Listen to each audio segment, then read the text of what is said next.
NMS UP के आरंभ batch में हमने पिछले वीडियो में सूक्ष्म जीव यानी मैक्रो मैनेजिंग्स का फुल एक्सप्लेनेशन कर चुके हैं।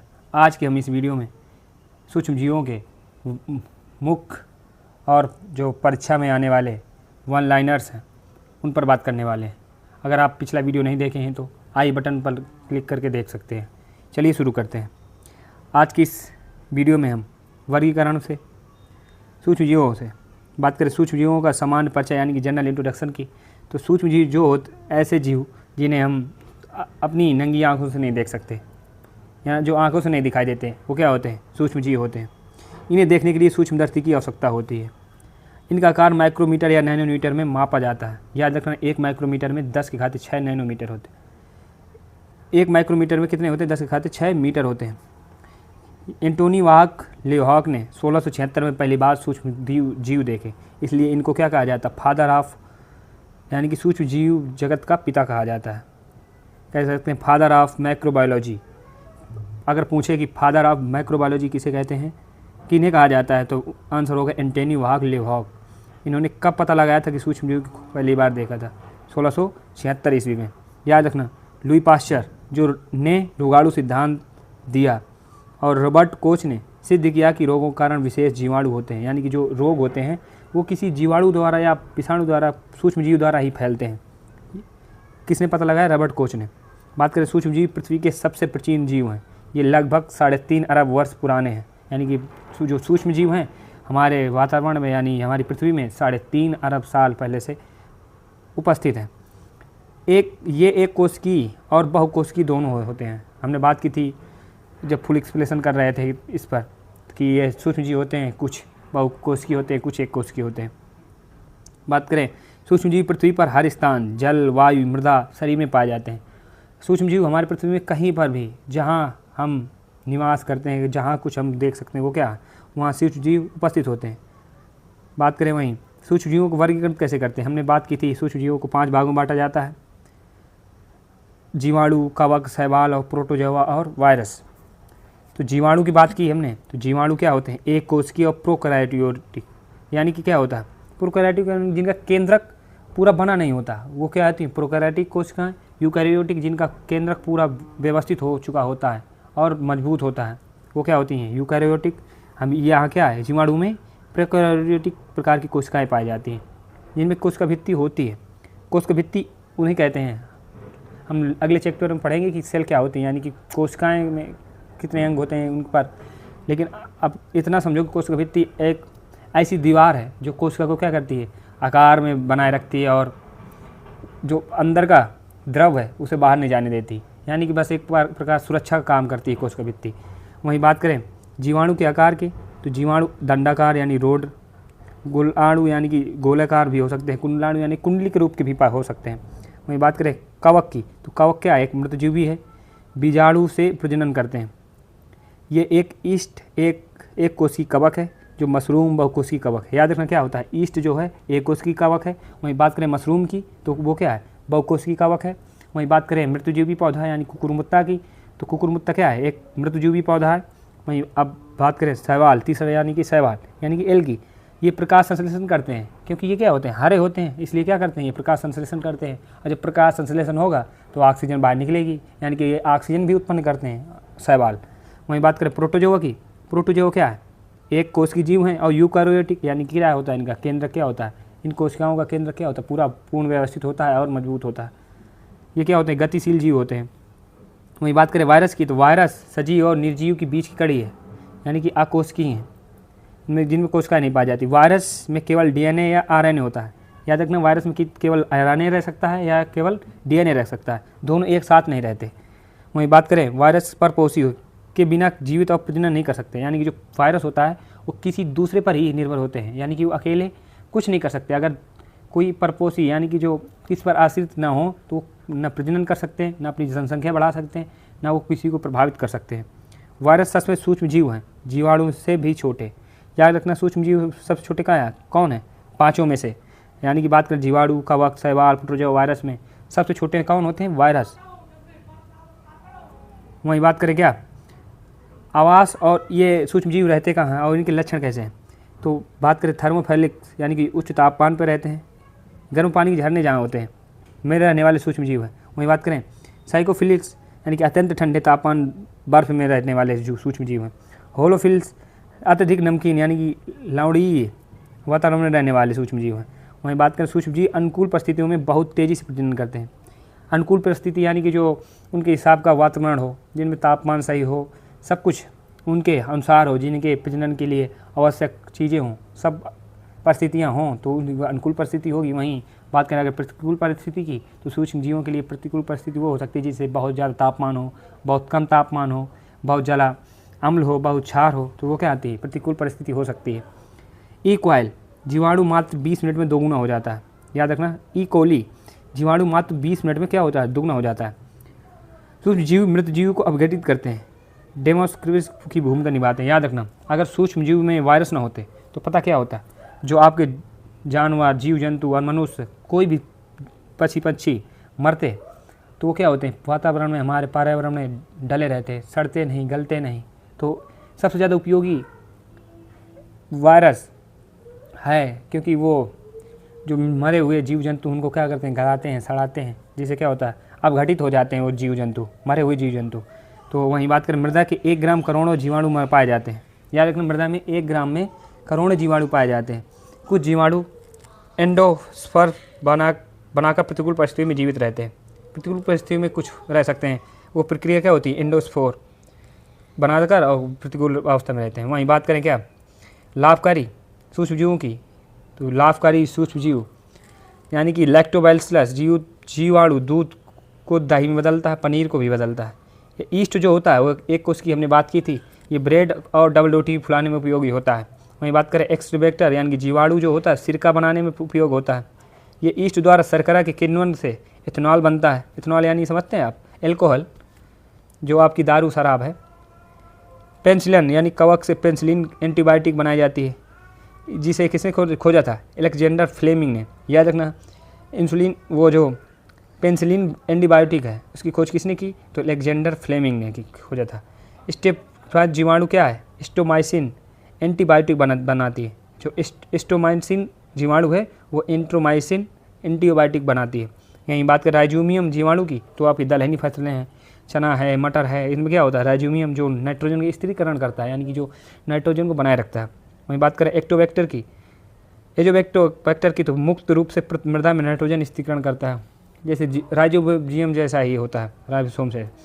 वहीं ब्लू ग्रीन एल्गी जो क्या होता है, धान के खेतों में एंटो स्थिरीकरण करते हैं, यानी कि आपके धानों खेतों में देखा होगा काई लगी हुई, तो वही क्या है, ब्लू ग्रीन एल्गी है।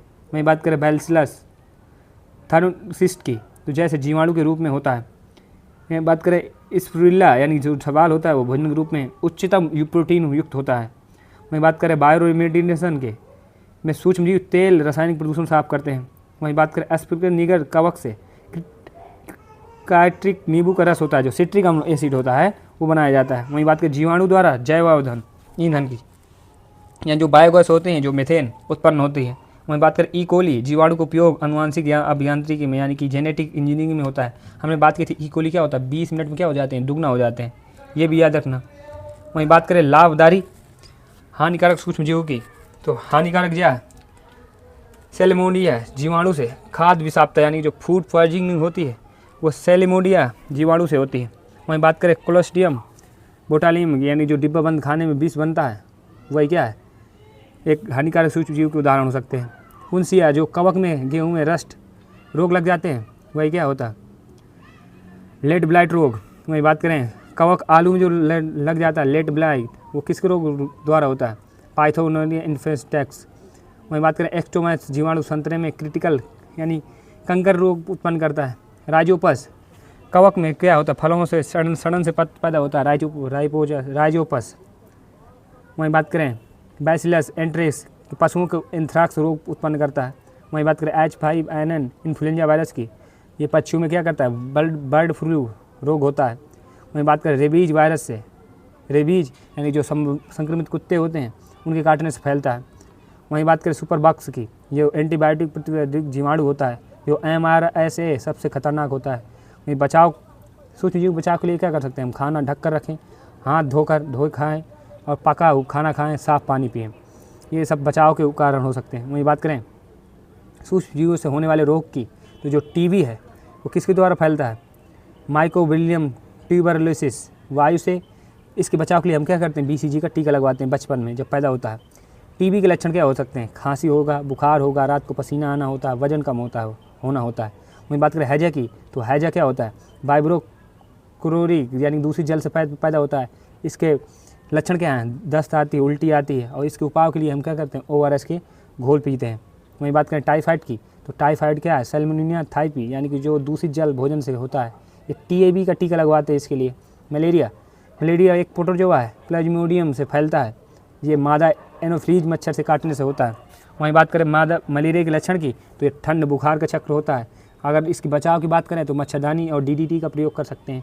DDT का प्रयोग वैसे बैन हो चुका है, लेकिन DDT का प्रयोग हम कर लेते हैं। वहीं बात करें डेंगू का, तो डेंगू वायरस द्वारा फैलता है और ये एडीज एजिप्टी मच्छर द्वारा काटने से फैलता है। ये याद रखना हमेशा आते हैं। तेज़ बुखार होती है और हड्डी दर्द होता है। वहीं बात करें पोलियो की, तो पोलियो किसके द्वारा फैलता है? पोलियो वायरस द्वारा। ये दूषित जल और मल से फैलता है। इसमें क्या होता है? अगर किसी को पोलियो हो जाए तो लकवा हो जाता है। इसके बचाव के लिए हम OPV और IPV टीका लगवाते हैं। ये बहुत मोस्ट इम्पोर्टेंट पॉइंट रहने वाले हैं परीक्षा की दृष्टि से, तो इन्हें नोट डाउन जरूर कर लें। वहीं बात करें चेचक की, जो स्मॉल पॉक्स होता है, ये वायरियोला वायरस द्वारा होता है। इसकी खोज किसने की थी? 1980 में। टीके से पूर्णतः उन्मूलन होता है। इसमें होता क्या क्या? इन्फ्लुएंजा। इसकी खोज किसने की? चेचक की। तो हमने पिछले वीडियो में बात की थी। अगर आप पिछला वीडियो देखें हैं तो कमेंट में बता सकते हैं इसका आंसर क्या है। वहीं बात करें इन्फ्लुएंजा यानी जो फ्लू है, इन्फ्लुएंजा वायरस द्वारा फैलता है। ये वायु में इसके लक्षण हो सकते हैं, खांसी आएगा, बुखार आएगा। वहीं बात करें हेपेटाइटिस बी यानी जो हेपेटाइटिस बी वायरस है, ये रक्त में फैलता है और यकृत को क्या करता है? प्रभावित करता है। वहीं बात करें अमीबियस की, जो अमीबिया है स्टोलेट का प्रोटोजोआ है, जो दूषित जल से फैलता है। हमने बात की कोविड-19 जो अभी पिछले कुछ सालों में तहलका मचा के गया है। वहीं बात करें इसके उपाय के लिए हम क्या करते हैं? SARS-CoV-2 वायरस द्वारा फैलता है। इसमें हमने वायु संपर्क में आने से फैलता है। वहीं बात करें ये किसको प्रभावित करता है? श्वसन तंत्र को। वहीं संक्रमण के तरीके जो हैं और उनके बचाव की बात करते हैं।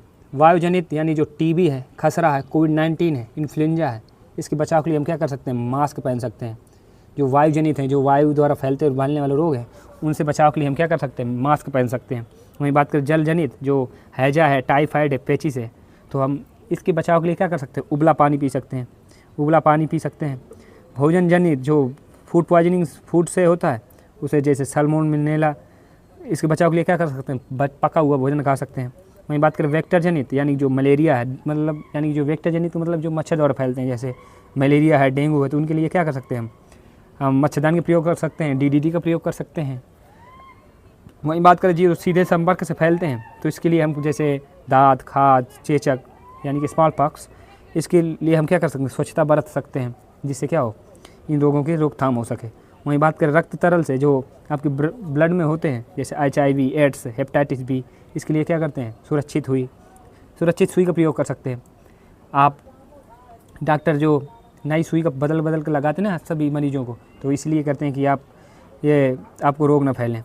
वहीं बात करें जेनेटिक यानी जो रेबीज होते हैं, जेनेटिक होते हैं, जैसे रेबीज हो गया, बर्ड फ्लू हो गया, तो क्या करें? पशु का टीकाकरण लगवा लें। मादा एनाफ्लीज मच्छर जो मलेरिया फैलाती है, वो नर मच्छर नहीं है। याद रखना क्या होता है?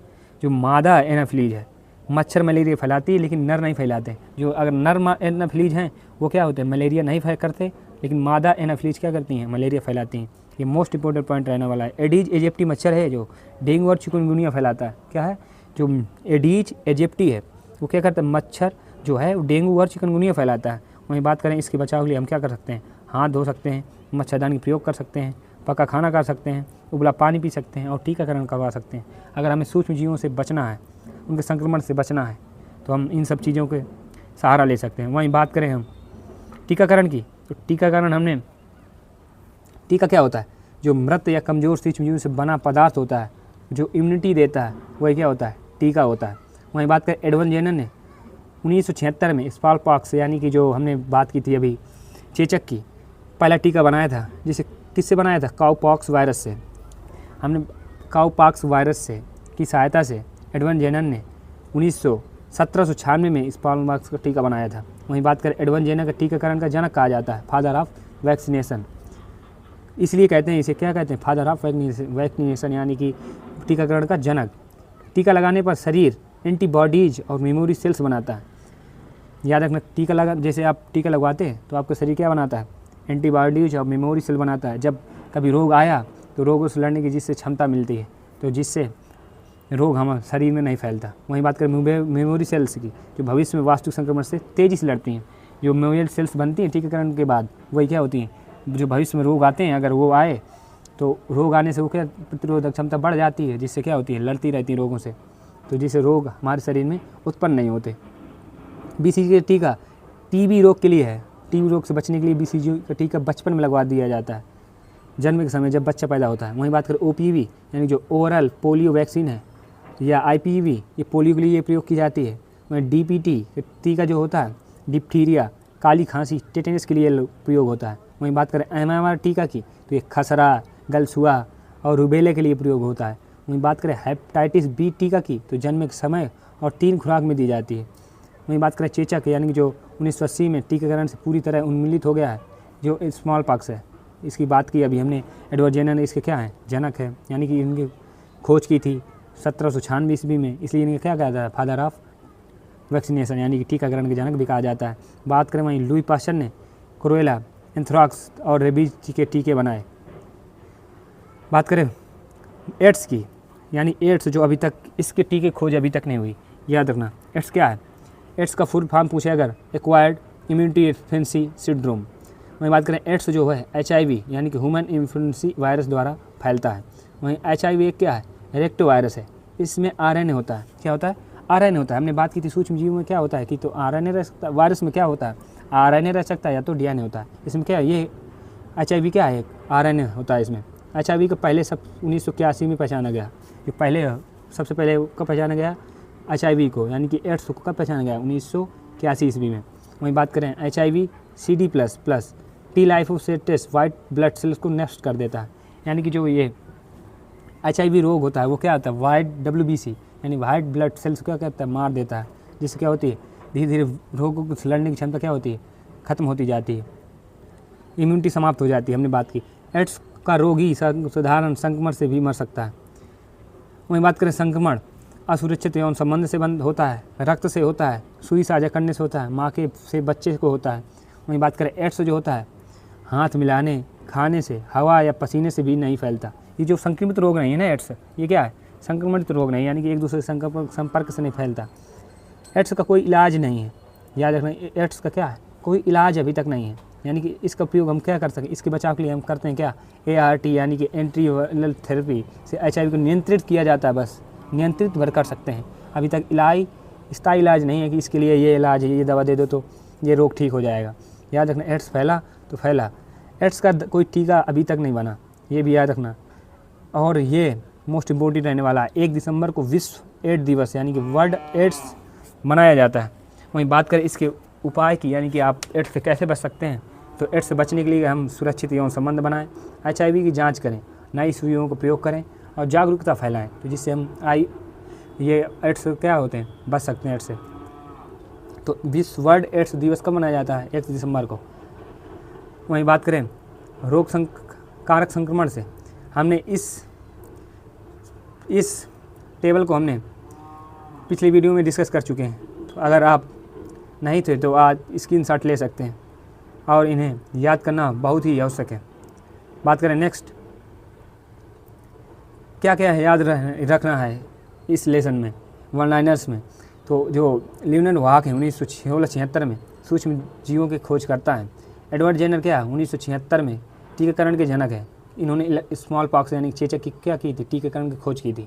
वहीं बात करें एनाफिलीज जो है मादा, ये मलेरिया फैलाता है। वहीं एडीज है जो डेंगू और चिकनगुनिया फैलाता है।